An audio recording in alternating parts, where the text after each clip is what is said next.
नमस्कार, मैं हूं आशुतोष और आप देख रहे हैं सत्य हिंदी। सत्य हिंदी के विशेष कार्यक्रम श्रवण गर्ग की खरी खरी में आपका स्वागत है। यह हमारा वो कार्यक्रम है जिसमें देश के जाने माने पत्रकार संपादक श्रवण गर्ग जी अपनी तीखी टिप्पणी करते हैं मौजूदा राजनीतिक माहौल पर, और उनकी तीखी टिप्पणियों से ना तो सत्ता पक्ष बचता है ना विपक्ष, और दोनों ही तिलमिला के रह जाते हैं।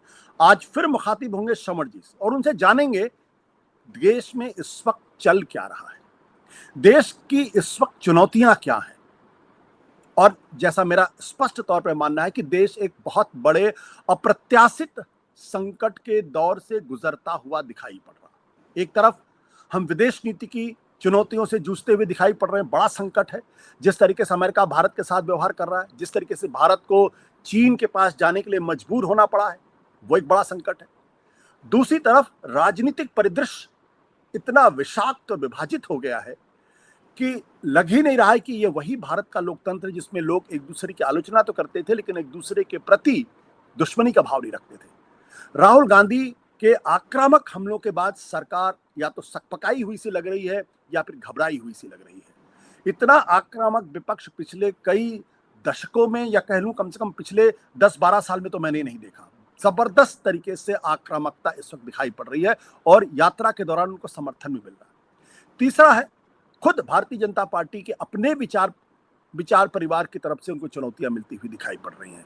और जब हम बाहर की तरफ देखते हैं तो एक बड़ा संवैधानिक संकट भी हमारे सामने खड़ा हो रहा है, जहां ये सवाल उठ रहे हैं कि क्या वाकई में आज की तारीख में जो संस्थान है वो स्वतंत्र है, क्या उनकी ऑटोनॉमी बरकरार है, चाहे वो जुडिशरी हो या फिर इलेक्शन कमीशन हो या फिर तमाम जांच एजेंसियां हो। ऐसे बहुत सारे सवाल हैं, उन पर जानना बहुत जरूरी होगा कि आखिर श्रवण जी इस बारे में क्या सोचते हैं, और क्या राहुल गांधी ने इन चुनौतियों को और बढ़ा दिया है, उनकी मौजूदगी क्या कुछ और चुनौतियां खड़ी कर रही हैं सरकार के सामने। जानेंगे श्रवण जी। देखिए आशुतोष जी, कल हमारी जो बातचीत हुई थी, कल या परसों जब भी हुई थी, मैंने ये कहा था कि मोदी जी और भागवत दोनों मिलकर देश को कलेक्टिवली ज़बरदस्त तरीके से ये बता रहे हैं उनमें मतभेद है पर दोनों मिलकर मूर्ख बना रहे हैं, या लोकतंत्र के खिलाफ उनकी सारी कार्रवाइयाँ चल रही है, या हिंदू अधिनायकवाद की तरफ देश को ले जा रहे हैं, एक योजनाबद्ध तरीके से ले जा रहे हैं। आपने कई कहानियां सुनी होंगी कि जब राहगीरों को लूटने के लिए सड़क पे 100, 50, 500 का नोट रख दिया जाता है और वो जब उसको लेने के लिए झुकता है या स्कूटर से उतरता है तो उसका पूरा बैग गायब हो जाता है। 2011 में हमारे साथ यही हुआ था कि कुछ चीज़ें सड़क पर दिखाई गई थी और अब सब कुछ लूट रहे हैं और हम लोग फिर भी खुश हैं। आपने देखा होगा एक वीडियो वायरल हुआ सोशल मीडिया पे कि मोदी जी जापान गए तो वहाँ की एक भक्तिन कैसे कह रही है कि वैसे तो जापान में वो सुरक्षित नहीं है पर मोदी जी के कनेक्शन के कारण वो उसको काफ़ी सुरक्षित महसूस करती है, और वो 8 साल से जापान में है। जापान जैसे देश में भी अगर एक मोदी जी की भक्ति असुरक्षित महसूस करती है तो आप सोचिए कि दुनिया का कौन सा देश होगा जहां कोई अपने आप को सुरक्षित महसूस करता हो। मैं ये बता रहा हूं कि जो प्रोपेगेंडा की हाइट है वो किस जगह पहुंच रही है। जब ब्रिटेन गए थे तब भी किस तरह से प्रचार किया गया था। ऐसा लगता है कि जितनी संवैधानिक संस्थाएं हैं उनको समाप्त कर देने की या उनको कमजोर करने की कोई अंतर्राष्ट्रीय साजिश चल रही है, और सब कुछ किसी सुनियोजित तरीके से चल रहा है, सारे मोर्चों पर एक साथ चल रहा है। इसमें आश्चर्य की बात यह है आशुतोष जी कि मोदी जी कुछ खुद नहीं कर रहे हैं, कुछ भी नहीं कर रहे हैं, वो तो विदेशों में घूम रहे हैं और उनके और भागवत साहब के द्वारा जो खड़ा किया गया सिस्टम है वो लगा हुआ है और संविधान बचाने के नाम पर संविधान की तबाही करने में। राहुल गांधी वोट चोरी के खिलाफ यात्राएं कर रहे हैं। हजारों लोग, लाखों लोग उनकी, आपने जिक्र किया अपनी भूमिका में, एक अद्भुत तरह का वातावरण देश में देखने को मिल रहा है। अभी जो आ रहे हैं विजुअल्स कि कैसे आरा में वो अखिलेश के साथ भीड़ उमड़ रही है, मंच पर किस तरह से लोग टूटे पड़ रहे हैं, यात्रा कर रहे हैं। ठीक उसी वक्त एक आदमी को प्लांट किया जाता है और वो आदमी हमारे देश की जो सर्वोच्च राजनीतिक सत्ता है उनके अत्यंत परिजन के खिलाफ अपशब्द बोलने की हिमाकत कर देता है। आप कभी कल्पना नहीं कर सकते कि इस तरह से कोई कर सकता है। और पूरा आरोप एक योजनाबद्ध तरीके से राहुल और तेजस्वी पर लगने लगता है। और फिर हमने देखा कि पटना के सदाकत आश्रम में किस तरह से हमला होता है, वायलेंस होता है। दिल्ली में इस पूरे के पूरे गाली के खिलाफ आंदोलन की या हिंसा की या अहिंसा की पूरी जिम्मेदारी रमेश बिदुड़ी को दी जाती है, लेते हैं। और ये वो हैं जिन्होंने बीएसपी के सांसद के खिलाफ संसद में किस तरह के अपशब्द कहे थे। तो ये जो चल रहा है वो एक अजीब किस्म की चीज चल रही है। चुनाव आयोग को हाईजैक कर लिया गया है, मतलब जो कॉन्स्टिट्यूशनल बॉडी है उसको हाईजैक कर लिया गया है और वो चुप है पूरी तरह से। बिहार के एसआईआर पर चुप है और अब बंगाल में एसआईआर शुरू कर दिया गया है। आप सोचिए कि कॉन्स्टिट्यूशनल बॉडीज के साथ क्या हो रहा है देश के जितनी भी हैं। इधर दिल्ली में, मतलब ये मैंने बिहार का कहा कि वहां क्या चल रहा है, इधर दिल्ली में मैं सारी बातें इसलिए कह रहा हूँ, सब जगह एक साथ चल रहा है काम, अलग अलग टाइम पर नहीं चल रहा है। दिल्ली में भागवत साहब देश को कम्युनली डिवाइड करने के लिए काशी और मथुरा का इशू फिर से छेड़ देते हैं। आप सोचिए कि वो क्या कहते हैं, उनके जो कहे हुए शब्द हैं उस पर गौर कीजिए। उनका कहना है कि आंदोलनों में संघ नहीं जाता है, एकमात्र आंदोलन राम जन्मभूमि का था जिससे हम जुड़े हुए थे और आखिर तक उसे ले गए। अब बाकी आंदोलनों में संघ नहीं जाएगा, लेकिन हिंदू मानस में काशी, मथुरा और अयोध्या तीनों का महत्व है। दो जन्मभूमि है, मतलब एक तो मथुरा और एक अयोध्या, और तीसरा एक निवास स्थान है, शिव जी का निवास है काशी। हिंदू समाज इसका आग्रह करेगा, उनका कहना है। संघ इस आंदोलन में नहीं जाएगा, लेकिन संघ के स्वयंसेवक जा सकते हैं। आप बताइए कि भागवत साहब ने संघ के स्वयंसेवकों को छूट दे दी है कि आप जाइए, जो मर्जी आए कीजिए। 2019 के जो जजमेंट आया था अयोध्या का सुप्रीम कोर्ट का, उसके बाद भागवत साहब ने जो कहा था उसका आशय ये था कि आरएसएस अब काशी और मथुरा के विवादों में नहीं पड़ेगी, अब वो चरित्र निर्माण के काम में अपनी ताकत लगाई, ये उनका कहना था। अब चूंकि वो कह चुके थे कि आरएसएस नहीं पड़ेगा, आरएसएस को पढ़ना भी है 6 साल बाद, तो उन्होंने कहा कि स्वयं सेवक जा सकते हैं, संघ नहीं जाएगा। तो अपनी बात पर भी कायम है और संघ के वर्कर्स को भी छूट दे दी। हम जिस बात की और आपको या सत्य हिंदी के दर्शकों को थोड़ा सा ले जाना चाहते हैं वो ये कि जो बाबरी विध्वंस की जो स्मृतियां हैं, जो कटु यादें हैं, वो अभी फिर से पुनर्जीवित की जा रही है। एक नया बाबरी विध्वंस का जो माहौल है देश में, वो खड़ा किया जाता है। कार सेवकों के जत्थे खड़े किए जा रहे हैं, गोधरा की तैयारियां चल रही हैं। और सारे मोर्चों पर एक साथ काम चल रहा है।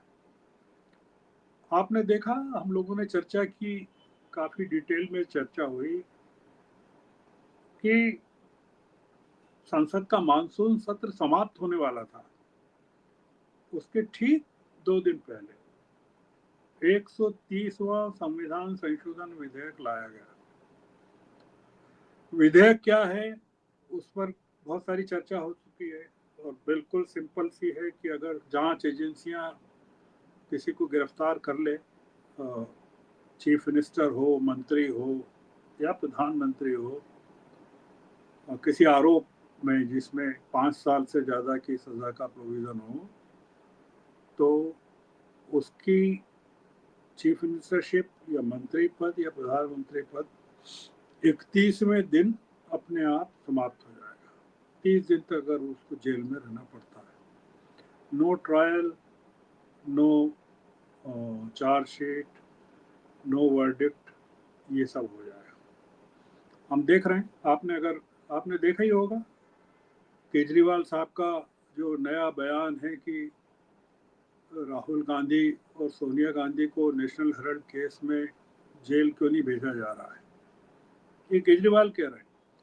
हम अभी तक चर्चा ये कर रहे थे कि आम आदमी पार्टी भी राहुल गांधी के साथ जुड़ी हुई है, इंडिया ब्लॉक जुड़ा हुआ है, संजय सिंह खड़गे साहब के डिनर में आ रहे हैं, पार्लियामेंट से चुनाव आयोग तक प्रदर्शन में संजय सिंह भाग ले रहे हैं। अरविंद केजरीवाल प्रेस कॉन्फ्रेंस करते हैं और ये कहते हैं कि राहुल गांधी को जेल क्यों नहीं हो रही है। कहते हैं कि कांग्रेस और बीजेपी मिले हुए हैं। आप सोचिए चल क्या रहा है, मतलब कितना भयावह चल रहा है कि आप कल्पना से परे हैं। ये मैंने आपको इलेक्शन कमीशन का बताया, ये मैंने आपको पॉलिटिकली डिवाइड जो कर रहे हैं, कम्युनली डिवाइड कर रहे हैं, उसका बताया, ये मैंने जो कॉन्स्टिट्यूशनल अमेंडमेंट ला रहे हैं उसका बताया, मीडिया को किस तरह से कुचला जा रहा है उसके बारे में आपको बताने की जरूरत नहीं है। करण थापर और वरदराजन के खिलाफ जो केसेस हुए हैं वहाँ असम में, और अभिसार शर्मा पर जो तलवार लटकी हुई है, लेटेस्ट ये है कि सैयदा हमीद जो प्लानिंग कमीशन की पूर्व सदस्य रही हैं, वो सोशल वर्कर है नामी गिरामी, उनके खिलाफ 16 एफआईआर असम में हो गई है। 16। उन्होंने सिर्फ इतना से कह दिया था कि बांग्लादेशियों को भी असम में रहने का अधिकार क्यों नहीं होना चाहिए, इतना पूछ लिया था। 16 एफआईआर। मीडिया और इलेक्शन कमीशन, सांप्रदायिक सद्भाव, कॉन्स्टिट्यूशन, सब एक साथ चपेट में है। और हम लोग सम्मिलित रूप से बात नहीं कर रहे हैं, डिबेट नहीं कर रहे हैं कि ये आइसोलेटेड केस नहीं है कि जुडिशरी में ये चल रहा है या इलेक्शन कमीशन में ये चल रहा है। सारी कॉन्स्टिट्यूशनल बॉडीज पर एक साथ हमला चल रहा है। अब आप देखिए कि जो जुडिशरी पर किस तरह से उसको प्रभावित कर रहे हैं या उस पर नियंत्रण अन्य तरीकों से इनडायरेक्टली उसको कंट्रोल करने की बात चल रही है। ताज़ा उदाहरण ये है आशुतोष जी, वो ये है कि जो सुप्रीम कोर्ट का कॉलेजियम है उसमें जो 5 लोग होते हैं, 5 लोग हैं, उसकी बैठक में एकमात्र महिला जज जो है सुप्रीम कोर्ट की, मतलब सुप्रीम कोर्ट के 32 जजों के बीच में एकमात्र महिला जज है। और वो महिला जज 2027 में चीफ जस्टिस बनेगी, बहुत कम पीरियड के लिए बनेगी, बहुत कम। और वो जब बनेंगी तब इतिहास बनने वाला है कि संविधान की स्थापना के 8 दशकों के बाद कोई महिला सुप्रीम कोर्ट की चीफ जस्टिस बनेगी। नागरत्ना जी ने असहमति व्यक्त की, डिसेंट जिसको अंग्रेजी में कहते हैं, रिटर्न डिसेंट की, और वो उस डिसेंट की कोई अहमियत नहीं हुई कि हाई कोर्ट्स के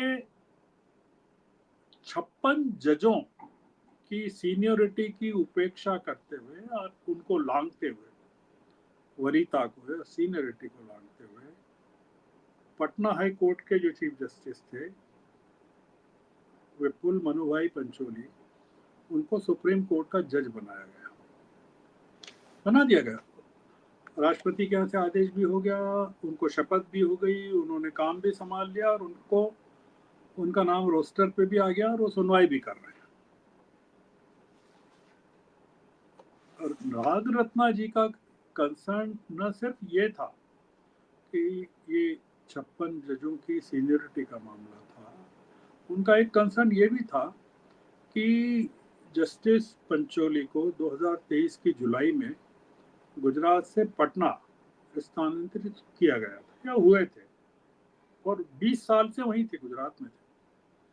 और 3 महीने पहले ही गुजरात हाई कोर्ट से एक जज NV अंजारिया की सुप्रीम कोर्ट में नियुक्ति हुई है। हम जिस बात पर आना चाहते हैं वो ये नहीं है कि नियुक्ति हुई है जी, हम इस बात पे आना चाहते हैं कि जिन 56 जजों की सीनियरिटी का उल्लंघन हुआ है, उनमें किसी में साहस नहीं है कि वो इस्तीफा दे, प्रोटेस्ट करे, पब्लिकली प्रोटेस्ट करे। मैं एक उदाहरण देना चाहता हूँ इस संबंध में कि 2017 में गुजरात हाई कोर्ट के ही न्यायमूर्ति जयंत पटेल, उनका टर्न था किसी हाई कोर्ट में चीफ जस्टिस बनने का, और चूंकि नाराजगी रही होगी उनके प्रति, तो उनको कर्नाटक हाई कोर्ट में ट्रांसफर कर दिया गया, जहां उनकी सीनियरिटी चौथे नंबर पर आ गई।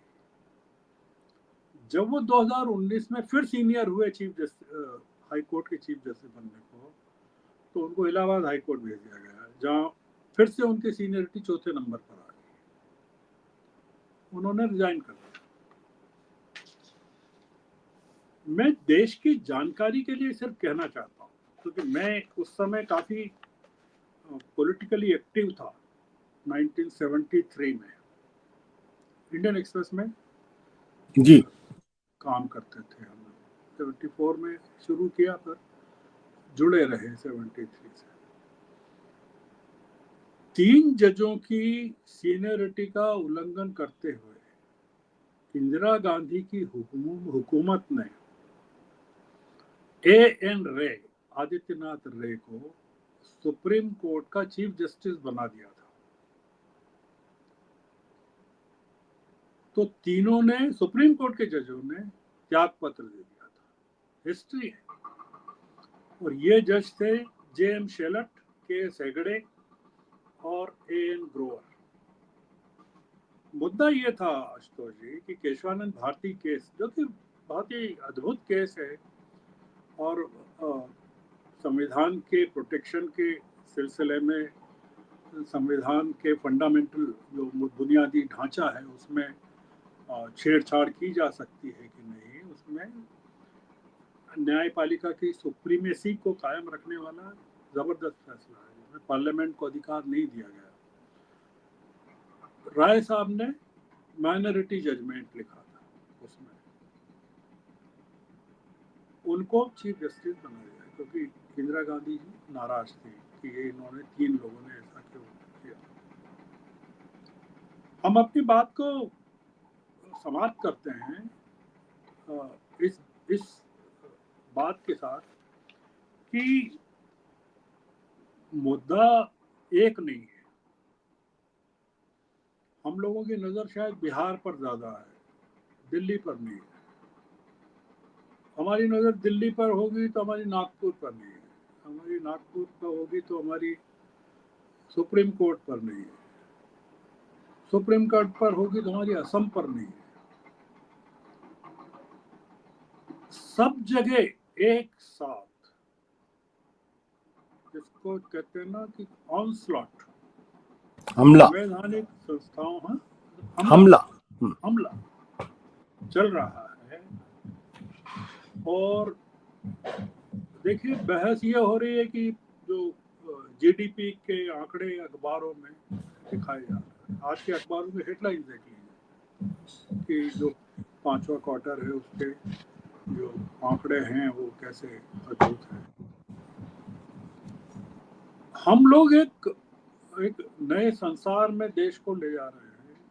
जैसा मैंने शुरू में कहा था कि सड़क पर 500 रुपए का नोट डाल दो, यात्री स्कूटर छोड़ के नीचे उतरेगा, नोट उठाएगा, तब तक उसका स्कूटर गायब कर दो, बैग गायब कर दो। हमारे अधिकार, हमारी फ्रीडम, हमारे कॉन्स्टिट्यूशनल राइट्स, हमारे वोटिंग राइट्स, हमारी बोलने की आज़ादी, सब चीज एक साथ। तो ये जो भागवत साहब जो करके गए, जो असम में हो रहा है, जो सुप्रीम कोर्ट में, यानी सुप्रीम कोर्ट में नाग रत्ना जी के साथ का जो डिसेंट नोट है कभी बाहर आए तो पढ़ना। मतलब उसमें आश्चर्यजनक ये कि चीफ जस्टिस थे, उसमें गवई साहब को लेकर इतनी उम्मीदें देश को रही हैं, उनके होते हुए मतलब 2-2 से भी अगर वो होता तो भी समझ में आता, 3-4-1 से वो माइनॉरिटी में हो गई। तो ये थोड़ा सा ये दुख व्यक्त करने के क्षण हैं। 56 जजों की सीनियरिटी को लांघा गया। हम अगर अपने अतीत को देखें तो फिर हमको 1973 पर गर्व करना चाहिए। क्या वो जुडिशरी का स्वर्ण काल था, तानाशाही के जमाने में। वो आपातकाल के पहले का क्षण है, मैं आपको ये बता रहा हूँ, इमरजेंसी के पहले की बात है 1973। तब जजों में इतना साहस था, जुडिशरी में था, मीडिया में था, और सब लोगों में था। तो मैंने सोचा आज की जो आपके साथ बातचीत है उसको थोड़ा सा रोज की चर्चा से, शनिवार का दिन है, आपके दर्शकों के पास बहुत टाइम वाइम भी होता होगा, और कल तक भी वो देखते रहे कभी, तो कल आप करते नहीं है ना, मत करना कुछ, तो कल तक देश इतना देखता होता, इतना सोचता होता तो ये नौबत नहीं आती ना। देश के सोचने की ताकत को छीन लिया गया है। अब तो हम लोग इसी काम में तो लगे हैं। आपने जो हमको जोत रखा है, इसीलिए जोत रखा है। सोचिए आप, दूसरों के लिए आप सोचिए। कुछ लोग जो हैं दूसरों के लिए सजाएं प्राप्त कर रहे हैं, जेलों में हैं दूसरों के लिए, अपने लिए नहीं। कुछ लोग दूसरों के लिए बोल रहे हैं, कुछ लोग दूसरों के लिए चल रहे हैं। तो हम इतना तो कर ही सकते हैं कि दूसरों के लिए सोचने का काम करें। तो सत्य हिंदी इसमें जो अपना कंट्रीब्यूशन कर रहा है, वो तो लोग उसको देख ही रहे हैं। इसलिए हम आज की चर्चा को, thank you sir, thank you very much, thank you sir.